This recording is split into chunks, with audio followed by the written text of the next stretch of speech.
Hello, my name is Pablo Arias with International Relocation Partner, and today we have a special love story. This is an expat, I'll call it an expat love story I want to share. Let me get here my friends Hi. Clayton and Janelle Lopez. I met you guys through expat groups, and I really want to share your story because it's so beautiful. But I want you guys first to introduce yourself, and there's going to be some surprises here. So at the end, wait until the end. Let's just put it that way. Wait until the end. Hey guys, introduce yourself. Expats, very young expats, digital nomads. They are what I call a 360-degree expat, have lived in different countries. And I know this is going to be so useful for you guys as an expat if you want to learn this lifestyle. Go ahead, Clayton. Awesome. Well, thank you so much for the introduction. It's nice to meet everyone. My name's Clayton Lopez, and I am married to my beautiful wife, Janelle. We've been living in Costa Rica for 2 years now, and we are English teachers, bloggers, real estate investors, and whatever else you can think of to make our dreams come true. Wow. I want to touch a couple of different points. You mentioned a lot of things already, but the first thing I wanna talk about your background. I understand you guys met in the States, and then after that you decided to just sell everything and start traveling. Definitely. Take me to that journey. You know how you guys met, and take me to that journey. We met on a hot sunny day in Austin, Texas, by the pool. I was reading a book by the pool, and Clayton walked in. He was wearing very funny shorts, swim shorts with surfing guys and seagulls, and it caught my eye instantly. And she was wearing a hot pink bikini and reading a mystery thriller book. So I think it was love at first sight. And we began talking, and within 10 minutes, I offered to walk her to her apartment. And then before she got away, I made sure to ask for her number so we could hang out that night. And and then we went night hiking. So because I really wanted to be with someone that shared my passion for nature and adventure. How old were you guys? I was 18. Yeah, she was 18 and I was 21 at the time. Well, that's like what, 10 years ago, 8 years ago. 6 years ago. Yeah, 6 years Six. ago. Now I'm 27 and I'm 25. 25. Well, so you guys met, fall in love, went through the emotions, and how did you get married? Is this in the States? Yeah, so passion took the wheel. We began going on road trips. We started small in Texas, and we went to New Mexico, Arizona, Colorado, and we would do camping. And we really got into taking photos, and we wanted to find a way that we could be together all the time. We were obsessed with each other, and we still are. I hope so. And so after about 2 years of being together and finishing at the University of Texas at Austin, we were ready. So we got married in Texas. I changed my last name to Lopez, her last name, because I loved her family, I loved her culture, and we were ready. We sold it all, sold the car, sold the guitar, everything. And we bought one-way plane tickets to Costa Rica. And So then, this is something that I really wanted to just point. So you're Clayton Lopez, right? yes, yeah, Clayton Clayton. Lopez. So that's amazing because this is something not the norm, right? Most people would do the opposite thing, at least in the States, Definitely. It was very the culture, pretty much the culture in the States and in Latin America. Nobody changed their name. It's it's you get married and everybody stay with the same last names. But for you, it's very amazing how you embrace her culture. And how you wanted to change your last name to Lopez. That's beautiful. Thank you. Yeah, I was so in love with Janelle, and she was so special.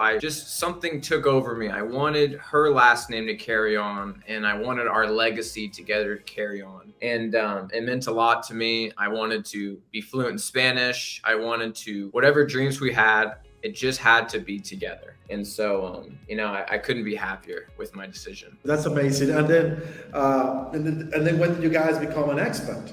And that's the next thing. You guys got married, start traveling. So as a traveler, I kind of is like the next thing that could happen if you love traveling is maybe you get in love with somewhere else, or maybe you wanted to explore living, not just traveling. And nowadays it become very popular. In the last few years, you start hearing this long travel. What do you call this? Long-term traveling. where people stay 3 months, 6 months, 1 year in one country and then move to the next one. Kind of became the trend. And the last few years, I started seeing this. But if you are a traveler, more likely you're gonna do well as an expat. That's what I can tell. Yeah, we really love the adventure and passion, and I think to know if you're gonna love someone forever, to put yourself in difficult situations where you don't know the laws, you have a language barrier, you're doing border crossings, and there's a problem. How are you as a husband and wife going to handle the situation? Are you going to yell at each other and ignore each other, or you're going to figure it out in a very calm manner? So it was almost pushing our limits to see, are we the real deal? And I hope I passed the test. And yeah. Yeah, I think you do. I think you guys are doing amazing. You're just a lovely couple with a lots of energy and fun. Love the adventure, and it's important for me to understand. Like most of our customers and audience is from Costa Rica, and I understand. You guys also travel and lived in Mexico. I want to know more. What was your time in Mexico, and how was the transition from Mexico to other places, and then eventually Costa Rica? Mexico was a beautiful country, very affordable. We decided to live there because my father lives in Mexico, in China, Nuevo León, close to Monterrey. And we really wanted to bond with him for a few years and make a home base there where we could travel to different places around the world and come back home and have a family member there. Oh, definitely. It's a beautiful place. Anytime I spend time in Mexico, I have an excellent time. There's beautiful people, a lot of culture, and also the food. I mean, you have to talk about the food. And I have friends, many friends in Mexico. And it's also, you mentioned, I want to stress this out, very affordable, very affordable. If you compare that to other places like Costa Rica, Costa Rica, we have to be really upfront with this. It's not the less expensive option. But understanding somebody had Mexico and then decided to explore other places and then eventually Costa Rica, that for me is, there's some other added values people appreciate, not just how much things might cost. And I think it's good for us to teach people, to show people what other values you can find in a place like Costa Rica. One of the main factors was safety. People want safety when growing a family. We all know Mexico has cartel. You can't go out at night in certain cities that are very big. So when we traveled to Costa Rica 6 different times throughout the years, we always felt safe. Locals were very friendly, helpful, helped us get to our destinations free of charge. It was wonderful.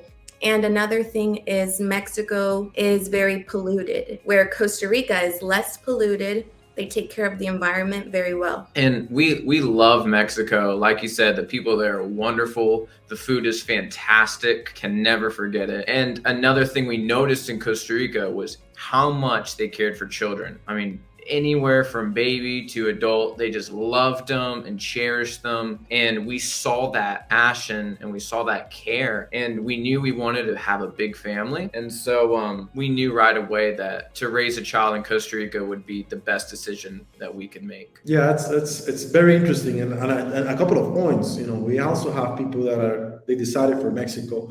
And I do think you have to put the two countries in perspective. Mexico is so big, and Monterrey. I don't know how many millions of people live in Monterrey alone, or in Mexico City, or some of these big cities. But they're huge. I mean, the 5 million people you have in Costa Rica may be less people than Monterrey. Right. You have probably 6 million people in Monterrey, or perhaps the same. I don't have the data. But the point here is Costa Rica is a very small country, and there's a huge percentage of the country that by law has to be protected. There is some values out of the Costa Rican culture that by law we make it is protected. These areas nobody could ever build. Like just like we were talking the other day, you have a property and then you have a little river. You cannot build anything next to the river. You cannot cut a tree without asking for permit. Things like that happen in Costa Rica, while in other countries there is no restriction. So somebody can come and have a beautiful forest as a property,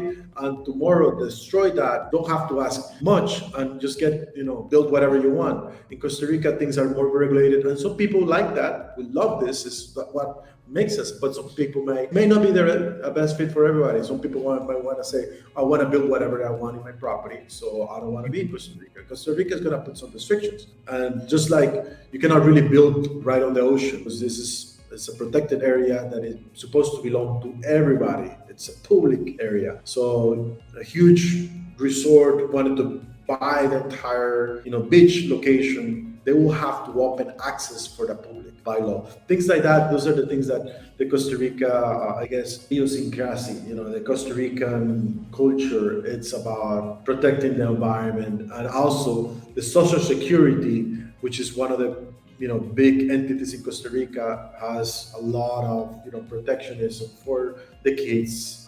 Institutions will protect your kid if something happens. They are really protective. So some of those things are important. Right. That's what drew us to Costa Rica, especially when you're starting a family. You need to think, how is the country going to be 50 to 100 years from now? Is there going to be no nature left where it's just sidewalks and buildings and factories? Or is there still going to be rivers and trees and lush forests? So we want to have a big family. We wanted them to have clean air as best as possible.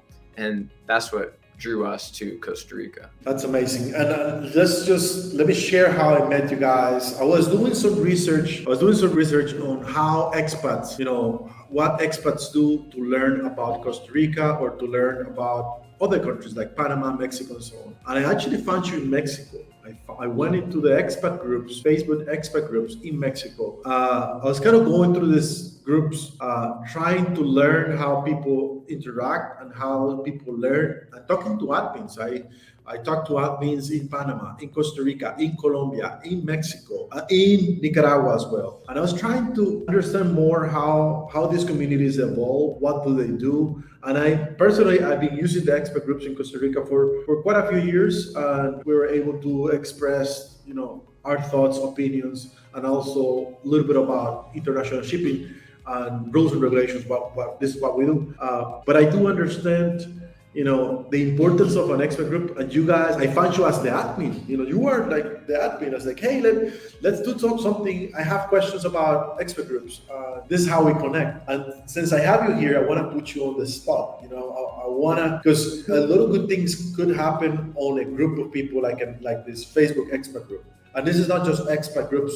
There's also some other platforms like expat.com or expat exchange, or there's some other, platforms where people get together and just talk.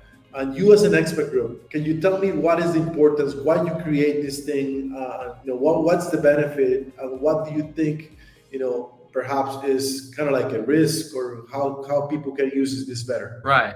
So what we like about expat groups is you can get information real time. Oftentimes people have an emergency. They just missed a flight, or what happened to me is the ATM took my debit card because I wasn't paying attention. And immediately I got on my phone and put in the expat group. I said, my card just got eaten at the BCR ATM. What do I do? And then within an hour, I had 27 replies of expats genuinely trying to help me. And it gave me comfort because they told me just go there next day, go inside, share your ID, and you can get it back. So the benefit is it's all real time. Every day people have good questions, honest questions, and most of the time people give a good response and they help them out, and it gives them comfort. Do you think there is any issues with this? Any problems that could happen within, being part of an expert group? Yeah, I think there can be a lot of issues with spam accounts or people who want to scam tourists or expats. Mm-hmm. And because of that, it's important to make security questions before they are allowed to join the group, so that we ensure that we're allowing real people who really need help moving to Costa Rica, living in Costa Rica, not just a spam account. Right. And currently we are the admins of families in Atenas, Costa Rica, and expats in San Jose, Costa Rica. And we were the previous admins of expats in Monterrey, Mexico. Mm-hmm. And so every day we have pending questions. most of the time they're good, but sometimes it's a lot of money scams or job scams. And it has happened. One time it slipped by and someone scammed someone for like $400 because they're going to give them a tour of Mexico, and they didn't let us know. They did in secret, and they told us afterwards. So you need to be very careful and take precautions before sending money or meeting up. So we recommend, if you meet with people, which is a great thing to do, always meet in a public place. Meet during the daytime where there's cameras and where there's people. That way you can ensure your safety. Yeah, this is so important, and I want to stress this out. Expat groups it's just your information is out there. It's public information, so you have to be careful. Just like at any other place. I mean, you're just walking on the street. You just don't want to have your wallet, on your hand, or you just have to be careful. You don't know who is in the group. I mean, we all want to believe an expert group of 5,000 people. They're all good people. But out of 5,000 people, maybe one or two wanted to do some harm. And we all need to protect ourselves and be careful. And if something has happened to you, whoever is listening, please let us know. We want to prevent bad things happen to the expat community. So if something happened to you, just put it in the comments. Let us know. And I think this is your experience may help somebody else. I would say it's very important, if you do any financial transaction, that you're dealing with the real business. I mean, you can be dealing with a person, that could be a good person, good service provider. But the only way for you to protect yourself is if you're hiring a construction company. That construction company should have an entity, should be a business, should have a bank account, should have the formality of a construction company. Oftentimes, you just notice the first interaction, back and forth, an email or a WhatsApp. Look for reviews, look for referrals. All of these things matter. In Latin America, the only thing that protects you as a customer is dealing with a reputable company, a company that has a good track record, that's got good Google reviews, that people know and people refer. That's the only thing. Even if you're dealing with an established company, if they do wrong to you and you want to get your money back, going through the legal motions to get your money back could be years, and it's not worth it. The legal fees are not going to be worth it. So the only thing to protect yourself is trying to look for the right service provider. And I do think the expat groups, they do a good job. If it's a good company, you ask for an attorney, you ask for whoever, construction company or whatever, they're going to give you 2 or 3 leads. They're going to give you, I did it with this person, I did it with this other company, and they were great. And then after that, you still need to go and do some research. You still need to go and look for the Google reviews and ask them, do you have referrals? Do you have corporate referrals? You have a letter from, and those things are going to protect you. At least that's the only thing I can think of. And I've been doing business. I'm 40 years old. I've been doing business in Latin America my entire life. And this is the only way I know how to do business. Oftentimes, you expect great customer service, you're used to that, but sometimes the scammers may be the ones that are doing it better, because that's what they're after. Oh yeah, that's why we started the expat groups, because we wanted to grow a strong community that's safe, where people can share their honest opinion and where we can do our best to prevent spam, because we've been there. We've been lost. We've had questions, and in the past, we've been scammed while backpacking to various countries. So it's very important to us to ensure the best that we can, that everyone is safe and then everyone is valued. So that's very important to us as well. One last thing, I want to share your contact information. You have a blog. Tell me just a little bit about the blog, what you guys do there. You're mainly writing, that's what you do, writing. So we love to connect our audience and customers to your blog. Definitely. Our blog is Bonnie Clyde Worldwide, and we began this blog when we started traveling in 2018. So it was very important for us to have a platform where people could find information on different parks to visit, different countries to visit, restaurants, and everything we post is from our own personal experience and opinion. There are things we've lived, we've enjoyed, and there are also some things that we haven't maybe enjoyed as much, but we want others to beware of the same things that could happen if they were to go to those places. Right. So we always share the pros and the cons. We're very transparent with it. And we became Bonnie and Clyde worldwide because we're both from Texas. And there was a couple named Bonnie and Clyde that used to rob banks. But we didn't want to rob banks. We wanted to rob hearts. So Wow. yeah. So we're like, let's be Bonnie and Clyde worldwide. Let's turn a love story and take it to the next level. And yeah, we enjoy riding and helping people, and we couldn't do it without each other. We motivate each other, and I'm just so happy to be co-CEO with someone so smart and beautiful. Now, one last thing. I know through this entire love story, you guys have accomplished a lot of things. Like I was saying before, you guys are living the dream. Now, you have a baby, right? You have one Yes. baby, Mhm. right? I have a daughter. Her name is Elizabella Lucia. She's 1 year and 2 months old. And I'm currently 2 weeks pregnant. So next year, we're having another addition to the family. Wow, very good. Congratulations, guys. Thank I you. think you guys are living, once again, you guys are living the dream. Super young expats. I mean, super young expats. A lot of the people that is even thinking about moving abroad, sometimes they're retired or maybe in their mid 30s as a digital nomads, but you guys have made it so young and you guys have everything ahead of you guys. 2 babies, 2 Costa Rican babies. Yeah. It's amazing. I'm really, really happy to have you guys here. One last thing I wanted to go back before we go is check out on Bonnie and Clyde worldwide.com for their. I want people to read the restaurants in Atenas. If people want to go and check places in Atenas, they have an excellent article. These guys know Atenas. They know Atenas and all of the restaurants and coffee places and all that. So check on that. It's super, super informative, and you guys are gonna have a bunch of options for you to guys go out and dine and all that fun stuff. Yeah. And that's it. We're out of time, but thank you so much. Congratulations on the new baby. And hopefully we get to see you soon and get to go, maybe do some hiking or do something together. Definitely. It was We'll a have to pleasure. catch up. Yeah, it was a pleasure talking to you, and we're happy we could share a little of our experiences, and maybe it can help someone else. Of course, it definitely will. Thank you. Thank you.